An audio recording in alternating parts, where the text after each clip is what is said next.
मैं हूं डॉक्टर सलमान फरीदी और प्रोग्राम आपकी सेहत के साथ आपकी खिदमत में हाजिर हूं। आपको याद रहे कि ये प्रोग्राम बराह रास्त नशर हो रहा है और आपकी टेलीविज़न स्क्रीन पे वाइब टेलीविज़न का जो नंबर आ रहा है इस पर आप फ़ोन करके मुझसे या मेरे मेहमान से अगर कोई सवाल करना चाहें तो ज़रूर कीजिए और हमारी पूरी कोशिश होगी कि आपके सवाल का जवाब दें। नाज़रीन, आज जो हमारा मौज़ूए गुफ्तगू है वो है ब्लड प्रेशर की बीमारी और इसकी आज ख़ास अहमियत है इस मौजू की, इसलिए कि आज दुनिया का हाइपरटेंशन डे यानी वर्ल्ड हाइपरटेंशन डे, आलमी हाइपरटेंशन का दिन है आज। और आज इस बीमारी पे बात करना इसलिए भी ज़रूरी है कि 3 या 4 दिन पहले की एक शाया हुआ रिपोर्ट WHO की, वर्ल्ड हेल्थ ऑर्गेनाइजेशन की है, जिसमें उन्होंने ये कहा है कि एक सर्टन उम्र के बाद यानी 45 साल के बाद दुनिया में हर तीसरे शख्स को ब्लड प्रेशर की बीमारी है।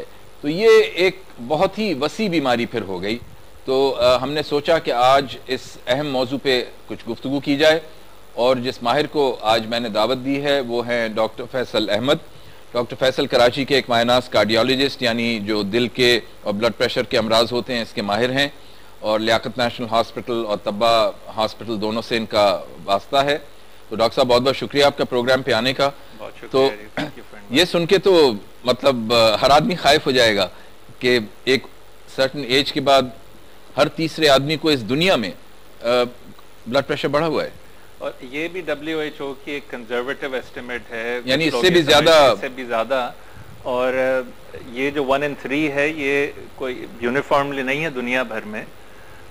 हमारा जो खिता है साउथ ईस्ट एशिया, इसमें 1 in 2 बल्कि अबव 50 और अबव 55 लोकल कुछ स्टडीज़ हैं, बहुत ज़्यादा मुस्तनद नहीं है, लेकिन वो ये भी बता रही हैं कि हर दूसरे शख्स को हाई ब्लड प्रेशर है इस खित्ते में। तो ये तो डॉक्टर साहब फिर निहायत तशवीश वाली बात हुई। बहुत ज़्यादा जी, एब्सोल्युटली। और हाई ब्लड प्रेशर जो है इसको साइलेंट किलर कहते हैं। ये एक मतलब ये वार पीछे से करता है, बगैर बज़ाहिर कुछ इसकी अलामत नहीं होती, बज़ाहिर कोई अलामत नहीं होती हैं इसकी, और मुख्तलिफ जिस्म के हिस्से जो हैं वो इससे इफ़ेक्ट हो सकते हैं, जैसे कि दिल है, जैसे कि आँखें हैं, गुर्दे हैं। तो ये मुख्तलिफ बीमारियों का पेश खेमा है। लेकिन डॉक्टर साहब जैसे आपने कहा कि साइलेंट यानी एक चुपचाप किस्म की बीमारी है जो आप पे आ गई, आपको पता ही नहीं है, तो एक आम शख्स को तो किस तरह पता लगेगा या किस तरह उसको शक होना चाहिए कि उसको ब्लड प्रेशर की शिकायत हो सकती है, और ख़ास तौर पे हमारे खित्ते में जहां आप कह रहे हैं कि एक उम्र के बाद हर दूसरे आदमी को ये होगा प्रॉब्लम। तो 2 सवाल मेरे। पहली बात तो उसको पता किस तरह चले, और कुछ ख़ास मखसूस लोग हैं जिसके अंदर इसके होने का इम्कान ज़्यादा है? देखिए, जहाँ तक ताल्लुक़ है तशख़ीस का हाई ब्लड प्रेशर की, तो इसके अलामात या इसके सिम्टम्स जो हैं ये उसी वक्त ज़ाहिर होते हैं जब कॉम्प्लिकेशन हो चुकी होती हैं। अब कॉम्प्लिकेशंस या इसके नुकसानात ज़ाहिर होने से पहले पता लग जाना, उसके लिए अनफॉर्चुनेटली रेगुलर मेडिकल चेकअप बहुत ज़रूरी है। अब यहाँ पे हमारा हेल्थ सिस्टम आपको भी पता है, आप बेहतर उससे, तो रेगुलर फॉलोअप, मेडिकल फॉलोअप ना हो, रेगुलर ब्लड प्रेशर चेक ना हो जब तक, तब तक आप बता नहीं सकते कि किसको हाई ब्लड प्रेशर है या किसको नहीं है। जहाँ तक मरीज़ों का ताल्लुक़ है कि कोई ख़ास मरीज़ हैं जिनको हाई ब्लड प्रेशर हो सकता है, तो जनरल पॉपुलेशन में मतलब मौरूसियत भी है इस मर्ज़ में।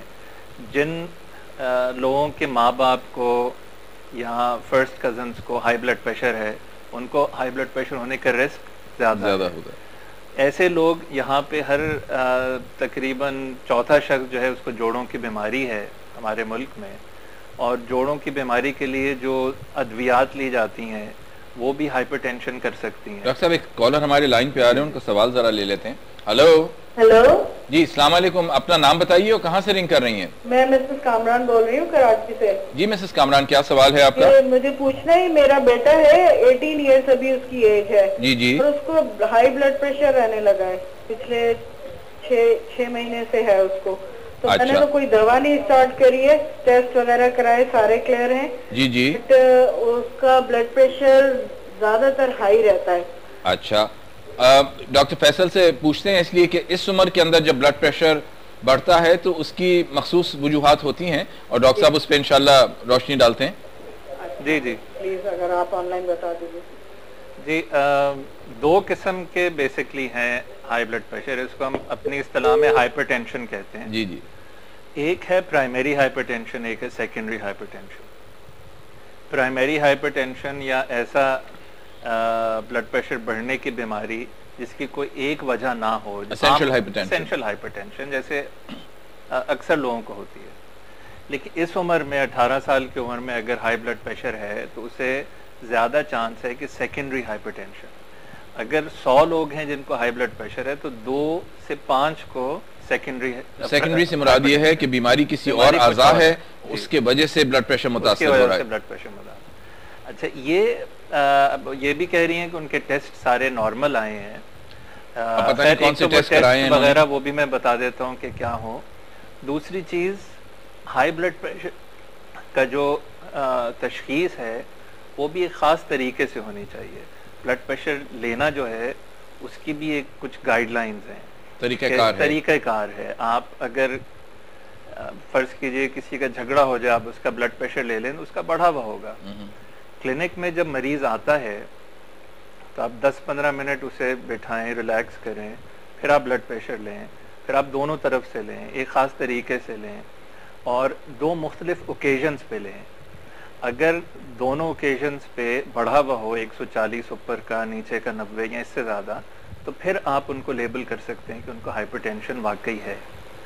अब इनके अगर टेस्ट सारे सही आए हैं, और टेस्ट जो कुछ होने चाहिए उसमें एक तो खून में नमकियात के टेस्ट हैं, यूरिया, क्रिएटिनिन और सीरम इलेक्ट्रोलाइट्स कहते हैं।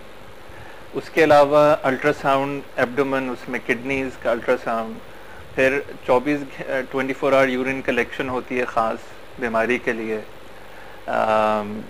जो शरियाने खून सप्लाई कर रही हैं गुर्दों को, उनकी तंगी की वजह से भी हाई ब्लड प्रेशर हो सकता है।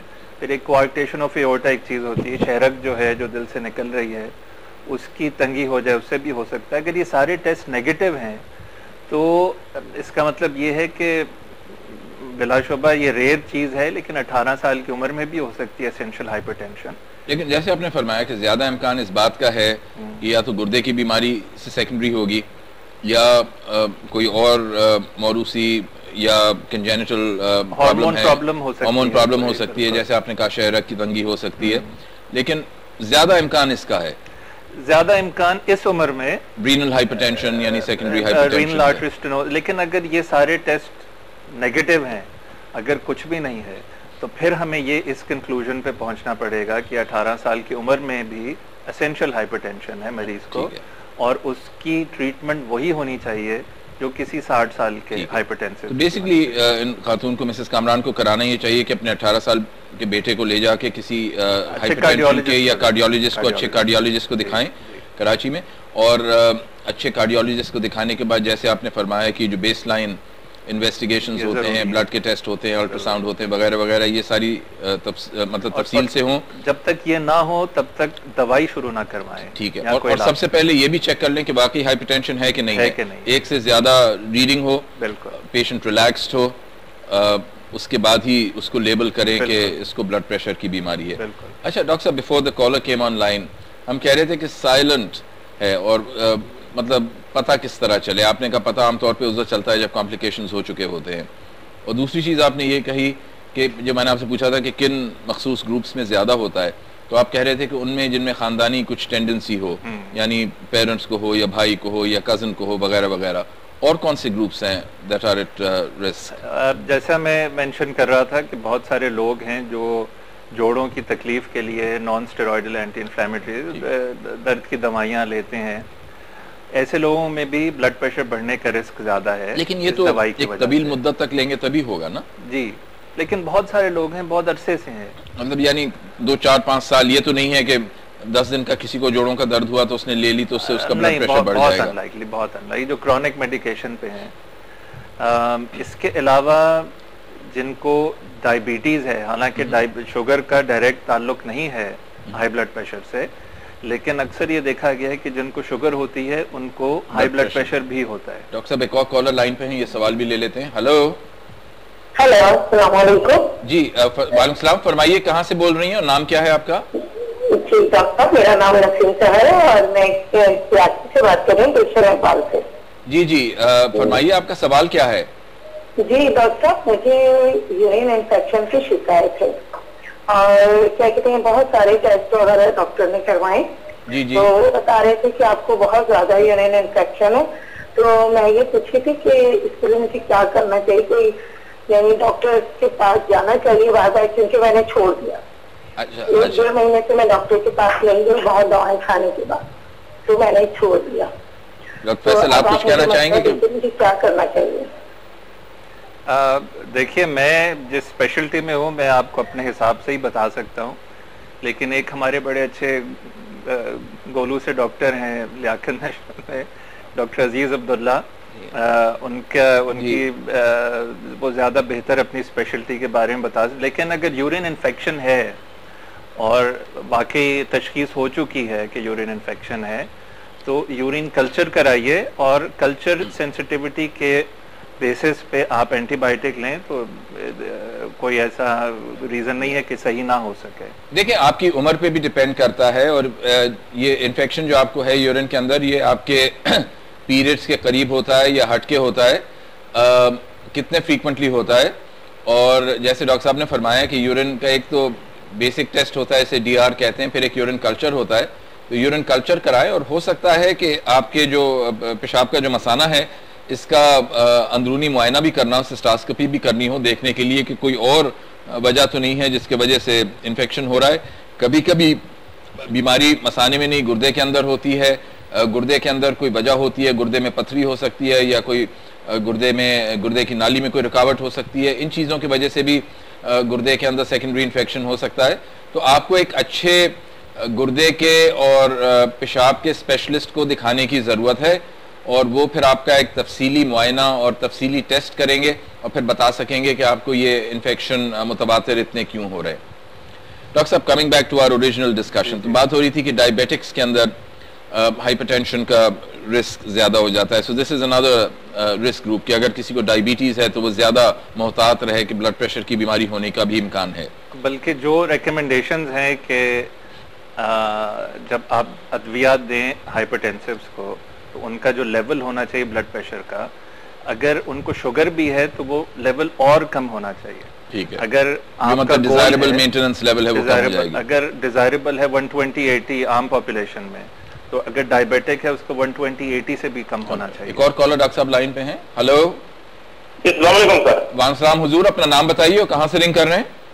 सर मैं डडियाल कश्मीर से बोल रहा हूँ, मोहम्मद शफीक मिर्जा नाम है जी। जी शफीक मिर्जा साहब, क्या सवाल क्या है आपका? सर सवाल ये है कि ये खाना खाने के बाद मेरा ब्लड प्रेशर तेज हो जाता है, 130-40 पे चला जाता है और फिर अचानक ही घंटे या 1.5 घंटे बाद वो 110 पे आ जाता है। या बैठे बैठे भी वैसे ही घबराहट सी महसूस होती है और ब्लड प्रेशर चेंज होता रहता है। यानी 130 से अगर मैं डॉक्टर साहब के पास बैठा हुआ था तो ये ब्लड प्रेशर मेरा 130 था, दोबारा मैं 10 मिनट के बाद चेक कराया तो मुझे थोड़ी सी काली अंदर पड़ रही थी, तो ऐसा महसूस 110 पे आ गया वो। आपकी उम्र कितनी है शफीक साहब? जी 35 सर। 35। और ये शिकायत कब से है आपको? जी सर ये तकरीबन 6 महीने हो गए हैं। और कोई टेस्ट वगैरह कराए, कोई दवाएं लेते हैं? जी